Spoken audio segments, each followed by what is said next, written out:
All right, everyone. Welcome back to Kitchen Table TCG. My name is Louie. That is not important. I'm here with Tyler, who is the current owner, and the puller of Serialized Chocobo number, what is this? 23. Michael Jordan's number. That's what somebody told me. A friend of mine told me, you need to find someone who's a basketball fan for Michael Jordan, a Final Fantasy fan, a Magic the Gathering fan, and also has $50,000 cash on it. So I don't know if that person exists, but well, this is super cool. I'm gonna give you guys a clear view of it while Tyler tell us the story of pulling this, man. Yeah, so I'm not really a Magic the Gathering player. I'm a Final Fantasy fan. I've played card games in the past, so I play the One Piece TCG right now. I used to be a top 1% Hearthstone player. Okay. But this was the set that was going to get me into Magic the Gathering.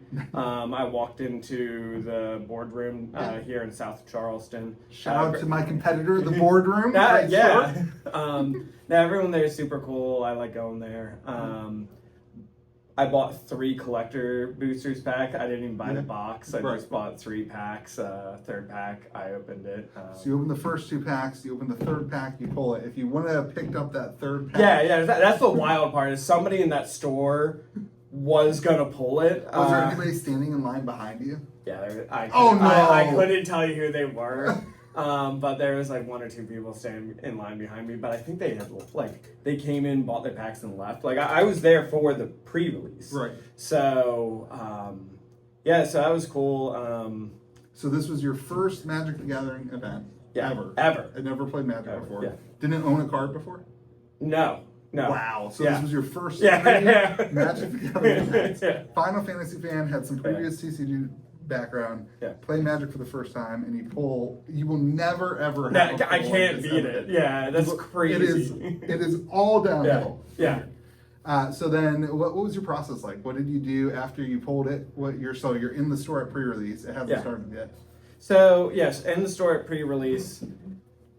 Obviously, pulled it from the pack. I was kind of people were asking me like, were you shaking or just like I knew it was serialized. Like I knew what I had. I just kind of calmly asked everybody around. I was like, hey, does anybody have a top loader? Because I didn't even have sleeves, right? And they're like, oh yeah, I got you. What you pull? And they're like, oh my god.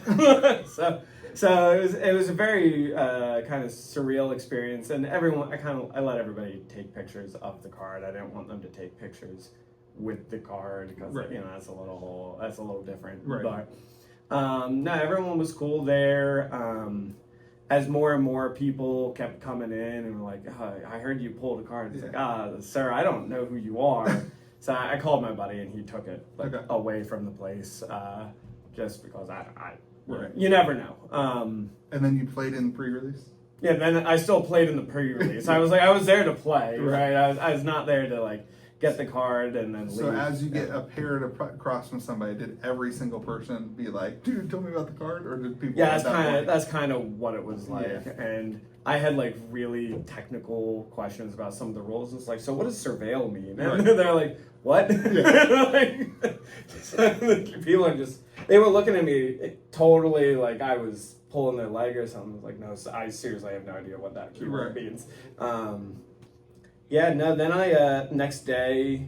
this is my favorite part of the story. Next day I was like, well, what do I do with this? I just got in my car and I drove to Beckett.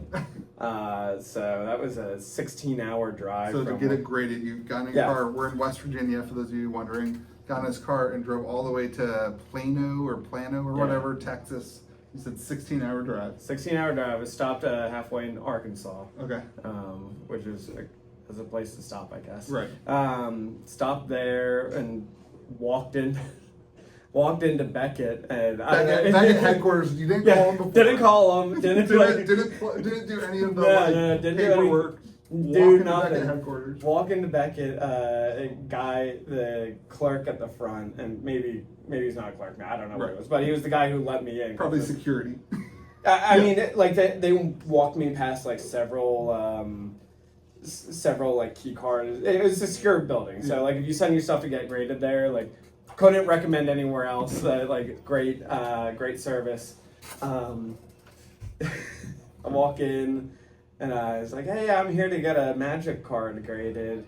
And they're kind of like, oh yeah, have you done this before? I was like, no, never done this before. Right. Give me the iPad. I had to fill out a whole bunch of paperwork, and like, oh, and you hadn't even shown them the card at this hadn't point. even shown them the card. And then they're asking me, it's like, well, so how much would you like to insure it for? I was like, well, is whatever number I put down, is that going to affect the evaluation of the card? And I'm like, well, no, that's not going to matter unless it's like, $30,000, $40,000, $50,000. Right. And it was like, well, actually, it is. Yeah, so the guy, he goes by X. That was Okay. his name there. And he's like, well, what do you got? And I was like, I pulled it out. And he's like, oh, okay. Yeah, so the tone shifted a little bit once I was like, no, my guy, I really have something here. But So the traveling Chocobo Serialized traveled from West Virginia all the way to Texas, and then 2 days ago is when we first talked, and you got your grades back. Yeah. And it got an 8.5, so the centering, corners, and edges all good. The centering is a 9.5, the edges and corners are 10, but the surface got a 7.5. I'm guessing that's due to like the golden nature. Yeah, and a good shine on this thing if you guys want to see. yeah, everyone that I talk to seems to think because it's embossed, it's not a flat card. Yeah, it's like harder. the lacquering might be uneven or something like that. Yeah, crazy. But Hopefully it wasn't one of the people that was touched it at the pre-release. But yeah, well, I don't think, honestly, I don't think the grade will really sway the value very much. And still 1 to 77. Maybe if you got something super, super, a gold label or a 10, it would. But Yeah. Okay, so then you started fielding. I know you made a Reddit post. We talked about that a little bit, and then you put together a video of taking offers and that kind of stuff. And my understanding is you have now sold this card. It's in the process. I have several offers of strong 5 figures. Really, at this point, it's just a matter of me signing the paperwork. Tyler Henry WV is the Instagram account that I used to post the video. I've had a lot of fun with it, and I think that is that's in the spirit of Final Fantasy. That's in the spirit of Magic the Gathering. Is like, hey, let's have fun with this goofy thing that is like kind of it's a trading card, right? At the end of the day, it's not solid gold. Sure. I mean, it might be. I actually don't know. Was there any side of you that when you pulled it, you wanted to keep it? Yeah. You're a Final Fantasy fan. Yeah. Me and my brother grew up playing like all the Final Fantasy video games. That is a lot of like the good memories of our childhood and stuff. So like there is a lot of nostalgia with this. And the nostalgia, I think that's why I wanted to like drive to Plano. Like I wanted to take the adventure and like make as big of a deal and be a little bit bombastic and like shout it from the mountaintops as much as I could. Right. Because that's the memory that I'll hold. Yeah. Otherwise,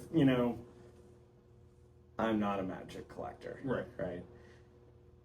It'll just collect dust in my house and look back on it and wonder what I could have done with it differently. Right. So. Yeah, no, I mean, I think we've had this discussion on the podcast, a lot of people who end up pulling a 25 to 30 to 40, I think the most recent sell on eBay was $40,000 for this card. A lot of people who just play Magic and, play TCGs, that's an outrageous amount of money. It's a card. Yeah. You know what I mean? Yeah. And so like, there's a side to it that I understand is nostalgic and cool and fun, but I love that you took it and created a memory with it. And like, you'll look back at, 2025, it's like, oh my gosh, one of the coolest memories of this year was pulling this card, and that's awesome. But man, congratulations. Tell me what's your favorite Final Fantasy game? Oh, someone who wanted to buy it actually emailed me and that was their opening question, like, what was your favorite Final Fantasy game? I told him Final Fantasy VIII, which, if you know anything about Final Fantasy... I basically don't. That's a weird choice. Okay. You usually hear 7 or 3. Yeah, right? yes. Which is actually 6. Yes, okay, I'm glad you said that, because it's like, well, 3 is a weird pick, but that whole run that they had in the 90s to early 2000s, 6, 7, 8, 9, and 10 are just really great games, and they're anthology series, basically, so you don't have to pick up 7 and be like, well, now I gotta play 8. Like, it'll just be totally different. Right. So, yeah, if you like turn-based RPGs, you can't go wrong with 6. Sure. Can't go wrong with 7. The remakes are great. So what do you like about 8 then, compared to those ones? No, I think I just like the change of pace with it. What I like about 8 is probably the more controversial bits, like the RPG system is a little wonky. Like you can get the best weapon in it on the first disc, right? If you really try. So it's like weird things like that make it controversial that I like. Yeah. So.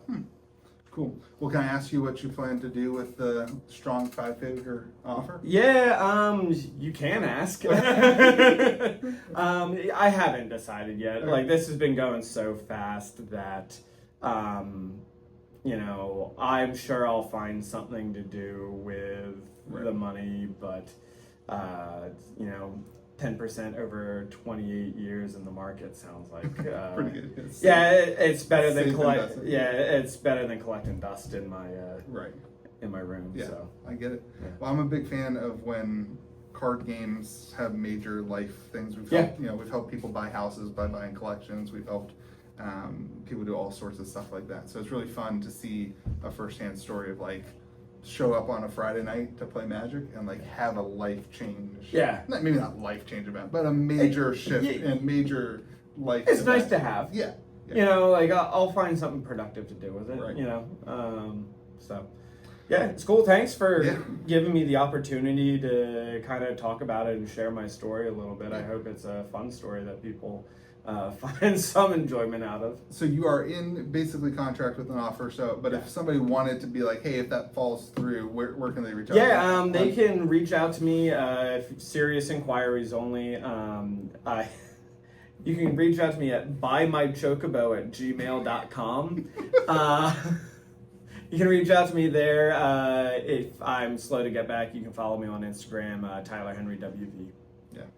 Well, cool. Tyler, thanks, man. Congratulations. Thank Let's give them one more look at this and just take it all in, because odds of you pulling one are very low. Boxes just hitting $1,000 today on TCG Player. Very, very cool to see. Tyler, thank you so much. Thank Appreciate you. Have a great day. Be kind to the people around you. We'll see you again next video.